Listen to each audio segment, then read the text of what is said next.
colleghiamoci audio e video col Veneto, grazie.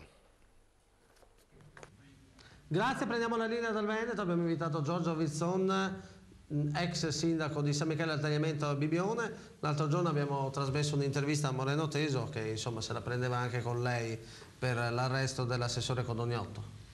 Beh, è facile sparare sulla Croce Rossa, ma responsabilità non ce ne sono. Omessa vigilanza, la vigilanza fuori dal comune non spetta al sindaco, perché il sindaco ha dei compiti ben definiti che sono l'indirizzo politico-amministrativo e il controllo politico-amministrativo. Il controllo fuori dal comune spetta a qualcun altro.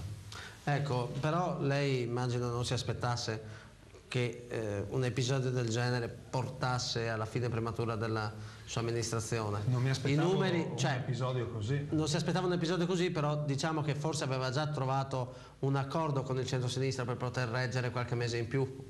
No, allora non parliamo di accordi, diciamo che la nostra amministrazione in qualche maniera era assegnata, probabilmente, non so, si poteva andare avanti ancora un po', forse no, chi lo sa, il 30 era il giorno topico, diciamo.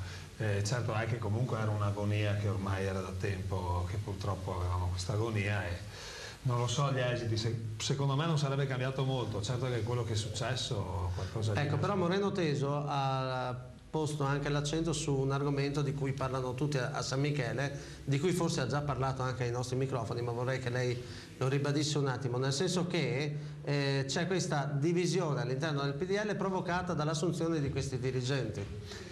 Ma a me viene un po' da ridere, non c'è nulla di illegittimo nell'assunzione dei dirigenti, tanto è vero che i vizi di legittimità li stabilisce solo il Tribunale amministrativo regionale e non certo un funzionario dell'ufficio del difensore civico, perché il parere di cui tanto si è parlato non è stato sottoscritto dal difensore civico e il difensore civico pro tempore è l'unica istituzione che può firmare questi pareri, non l'ha firmato il difensore civico, per questo... Quindi voglio dire, se il TAR non si pronuncia, se il TAR del Veneto non si pronuncia, i dirigenti vanno bene. Un elemento che non ho ancora portato a conoscenza, appunto perché il quesito era stato posto al difensore civico, sarebbe stato lui a doverlo firmare, ma non avendolo firmato lui, io ho preso tutto e mandato alla Procura della Repubblica.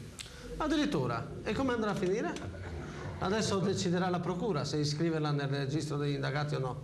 No. Io non ho detto questo, ho detto che dal momento in cui il parere non è stato reso da chi ha voluto firmarlo, per conoscenza io ho informato anche la Procura di questo. Ho capito tutto. Ringraziamo Giorgio Vizzon, la linea alla redazione centrale.